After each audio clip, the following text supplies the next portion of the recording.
ഈ വീഡിയോയുടെ കണ്ടന്റ് ഇതിനകത്ത് പറയുന്ന അഭിപ്രായം എന്ന് പറയുന്നത് ഞാൻ നേരത്തെ പറഞ്ഞിട്ടുണ്ട്. പക്ഷേ ഫാൽഗാം അറ്റാക്കുമായി ബന്ധപ്പെട്ട് 1 വർഷം പൂർത്തിയാകുമ്പോൾ അതൊക്കെ അനലൈസ് ചെയ്തുകൊണ്ട് ഇന്ത്യയുടെ പഴയ army chief VP Malik, Ved Prakash Malik, നിങ്ങൾക്കറിയാം കാർഗിൽ സമയത്ത് അദ്ദേഹമായിരുന്നു ഇന്ത്യയുടെ ആർമി ചീഫ്. ഒരു രാഷ്ട്രീയമില്ലാത്ത കറകളഞ്ഞ 100% ഡിവോട്ടഡ് ആയിട്ടുള്ള പാട്രിയോട്ടിക് സോൾജിയർ. അങ്ങനെയാണ് VP മലിക്കിനെ പറ്റി ഇന്ത്യയാകമാനം ഇന്ത്യൻ പട്ടാളക്കാരാണെങ്കിലും സിവിലിയൻസ് ആണെങ്കിലും ഇന്ത്യക്കാരാണെങ്കിലും അദ്ദേഹത്തെ ഉൾക്കൊള്ളുന്നത്. അദ്ദേഹം ഒരു സ്റ്റേറ്റ്മെന്റ് കൊടുത്തു ഇന്ത്യ ടുഡേക്ക്, അതായത് രാജ്ദീപ് സർദേശായിയുടെ ഒരു ഷോയിന് ഇദ്ദേഹം ബൈറ്റ് കൊടുത്തു കഴിഞ്ഞപ്പോൾ, ബൈറ്റല്ല ഇന്റർവ്യൂവില് ഇദ്ദേഹം പറഞ്ഞൊരു കാര്യമുണ്ട്. ഒരു കാരണവശാലും നമ്മളൊന്നും പ്രതീക്ഷിക്കുന്നില്ല. ഓപ്പറേഷൻ സിന്ദൂർ നമ്മൾ ഒരു റിട്ടാലിയേഷൻ കൊടുക്കാൻ ശ്രമിച്ചു, പക്ഷേ അതിൻ്റെ പിന്നാലെ ഉണ്ടായ അനന്തര ഫലങ്ങൾ എന്ന് പറയുന്നത്, അതായത് നമ്മൾ ആൻറ്റിസിപ്പേറ്റ് ചെയ്യുന്നതിന് അപ്പുറത്തോട്ട് പോയി. അവിടെയാണ് പുള്ളി പറയുന്നൊരു കാര്യമുണ്ട്. VP ഈ പറയുന്ന അസിം മുനീർ പാകിസ്ഥാൻ ആർമി ചീഫിന് പിന്നീടുണ്ടായ ഒരു ഗ്ലോബൽ പോസ്ചർ, അതായത് ഒരു സ്റ്റാറ്റസ് പെട്ടെന്നങ്ങ് മാറി. മനസ്സിലാക്കുക, പാകിസ്ഥാനും പാകിസ്ഥാൻ ആർമിയും ISI ഇവർ പൂർണ്ണമായിട്ടും ക്രോസ് ബോർഡർ ടെററിസം ഇന്ത്യക്കെതിരെ ചെയ്യുന്ന രാജ്യമാണ്. അതിനെ സപ്പോർട്ട് ചെയ്യുന്ന ആർമിയുടെ ചീഫ് നേരത്തെ ISI, അതായത് ഇന്റർ സർവീസ് ഇന്റലിജൻസ്, അതിൻ്റെ ചീഫും കൂടായിരുന്നു ഈ പറയുന്ന അസിം മുനീർ. അയാൾക്ക് പിന്നെ കിട്ടുന്ന ഒരു ഗ്ലോബൽ പോസ്ചറാണ് ഓപ്പറേഷൻ സിന്ദൂറിന് ശേഷം അമേരിക്കൻ പ്രസിഡന്റിന്റെ ഗസ്റ്റായിട്ട് പോകുന്ന ഒരു പ്രാവശ്യമല്ല 2 പ്രാവശ്യം, പിന്നീട് ഏകദേശം 4 പ്രാവശ്യം അമേരിക്ക സ്ഥിരമായിട്ട് സന്ദർശിക്കുന്നു. സെയിം സമയത്ത് ആലോചിച്ച് നോക്കുക, ഇന്ത്യയുടെ ഒരു ഡെലിഗേഷൻ പ്രസിഡന്റ് ട്രംപിനെ കാണാൻ വേണ്ടി ശശി തരൂരിന്റെ നേതൃത്വത്തിൽ ഏകദേശം ഇന്ത്യ ഗവൺമെന്റ് ഹ്യൂജായിട്ട് ഫണ്ട് ചെയ്തിട്ടാണ് ഈ ഡെലിഗേഷൻ അമേരിക്കയിൽ പോകുന്നത്. അമേരിക്കക്കാരെ ഡിപ്ലോമാറ്റിക്കലി അത് കൺവിൻസ് ചെയ്യാൻ.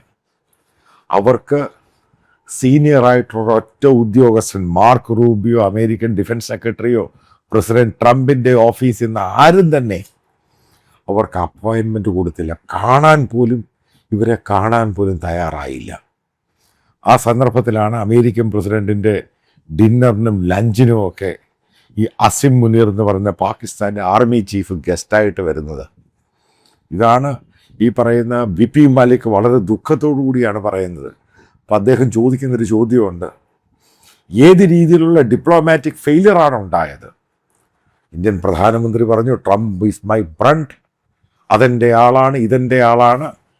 ഇന്ത്യക്ക് വലിയൊരു ഡയസ്ഫോറയുണ്ട് അമേരിക്കയിൽ. ഇവരൊക്കെ നിശബ്ദമായിപ്പോയി. ഇത് പറയുമ്പോൾ ഒരു പാട്രിയോട്ടിക് ഇന്ത്യൻ പാകിസ്ഥാൻ ആർമി അതിൻ്റെ ചീഫിനെ എങ്ങനെയാണ് കാണുന്നത്? നമ്മുടെ ശത്രുക്കൾ തന്നെയാണ്. അമേരിക്ക എന്ന് പറഞ്ഞ രാജ്യം ഇന്ത്യയുമായിട്ട് നല്ല റിലേഷൻഷിപ്പുള്ള രാജ്യത്തിൻ്റെ ആരാ റിലേഷൻഷിപ്പ് നശിപ്പിച്ചത്? അപ്പം ഞാൻ അതിനു മുമ്പ് ഡിപ്ലോമസിയിലൊക്കെ ഒരു എക്സ്പേർട്ടിനോട് ചോദിച്ചു, ഇതുമായിട്ട് ബന്ധപ്പെട്ട് ഫോണിൽ സംസാരിച്ചു. അദ്ദേഹം അറിയപ്പെടുന്ന ഒരാളാണ്, പേര് ഞാൻ പറയുന്നില്ല.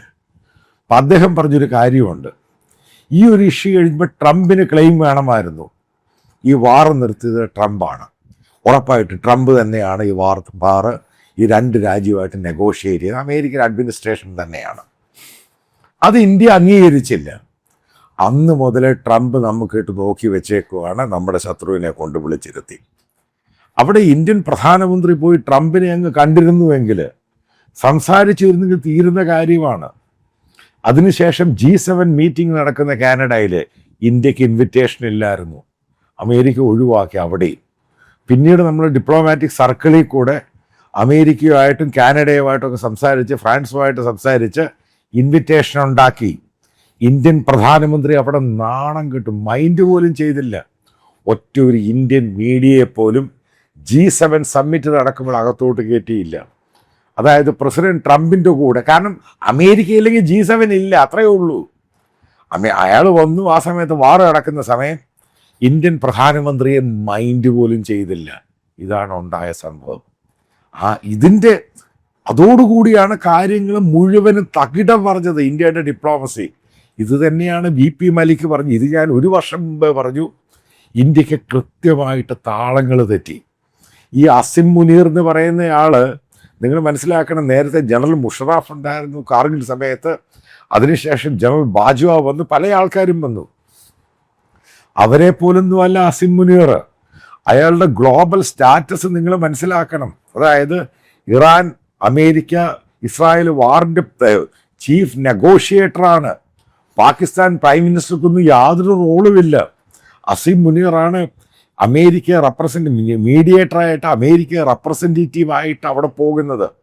ഇറാനിയൻ മീഡിയ പോലും അസിം മുനീറിനെ താറടിക്കാൻ ശ്രമിക്കുമ്പോൾ നമ്മൾ മനസ്സിലാക്കേണ്ടതാണ്, ഇതിനകത്ത് അയാൾ സ്കോർ ചെയ്യുന്നത് അമേരിക്കയുടെ പെറ്റായിട്ട് അങ്ങ് മാറി. അതേപോലെ തന്നെ കൃത്യമായൊരു പോയിന്റ് നമ്മൾ മനസ്സിലാക്കണം. അസിം മുനീർ അമേരിക്കയുമായിട്ട് ലോഹ്യം ഉള്ള സമയത്ത് അവർ ചൈനയുമായിട്ടും അത്രമാത്രം ബന്ധമാണ്. ഇന്ത്യ അമേരിക്കയുമായിട്ട് പഴയ ബന്ധമില്ല, ചൈനയുമായിട്ടും പഴയ ബന്ധമില്ല. പാകിസ്ഥാൻ്റെ ജിയോ പൊളിറ്റിക്കൽ പൊട്ടൻഷ്യലായിട്ടുള്ള സ്റ്റാറ്റസ് നിങ്ങൾ നോക്ക്. അമേരിക്കയുടെ റൈറ്റ് ഹാൻഡ്, അമേരിക്ക പറയുന്നത് പോലെ ചെയ്യും. അസിം മുനീറാണ് നമ്പർ 1. ചൈനയുമായിട്ടും അസിം മുനീറിനാണ് ബന്ധം. അല്ലാതെ പാകിസ്ഥാൻ അഡ്മിനിസ്ട്രേഷൻ പ്രധാനമന്ത്രിക്കൊന്നും ഒരു റോളുമില്ല. ആരൊക്കെയാണ് വെപ്പൺ കൊടുക്കുന്നത്? ചൈനയും വെപ്പൺ കൊടുക്കുന്നുണ്ട്, അമേരിക്കയും വെപ്പൺ കൊടുക്കുന്നുണ്ട്. ആലോചിച്ച് നോക്കണം.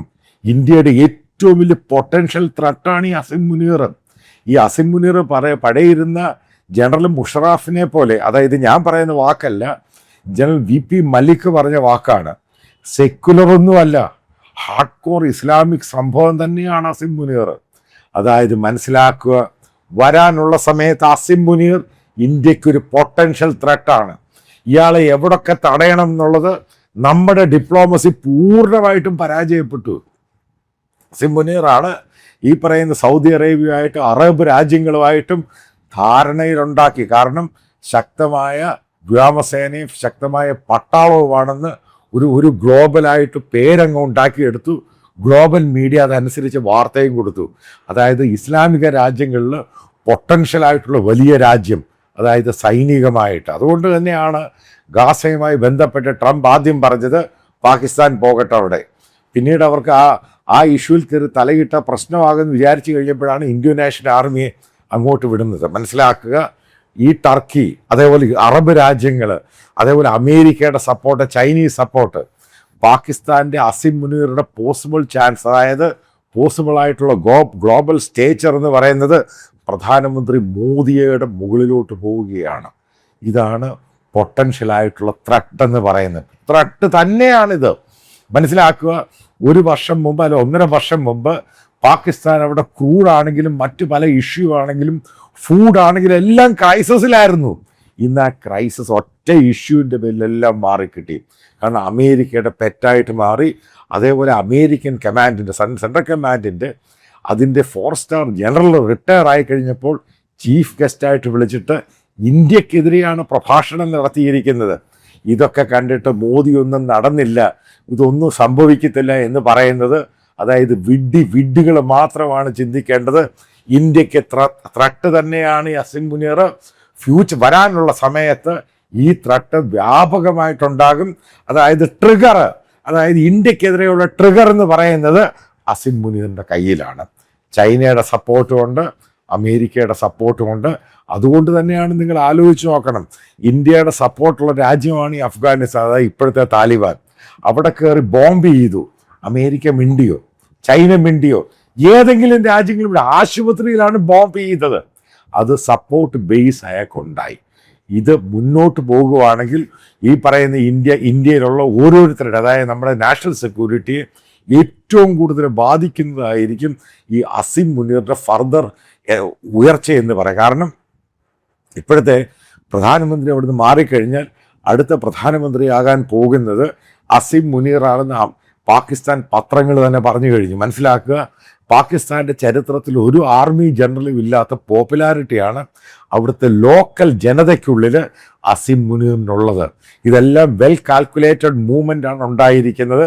അതായത് ട്രംപിൻ്റെ അമേരിക്കൻ അഡ്മിനിസ്ട്രേഷൻ്റെ സപ്പോർട്ട്, അവരുടെ സൈനികമായ പിന്തുണ, അവരുടെ സാമ്പത്തികമായ പിന്തുണ, അറബ് രാജ്യങ്ങളിലെ സാമ്പത്തികമായ പിന്തുണ, അമേരിക്കയുടെ ആയുധബലം, ചൈനയുടെ ടെക്നോളജിയും ആയുധബലം.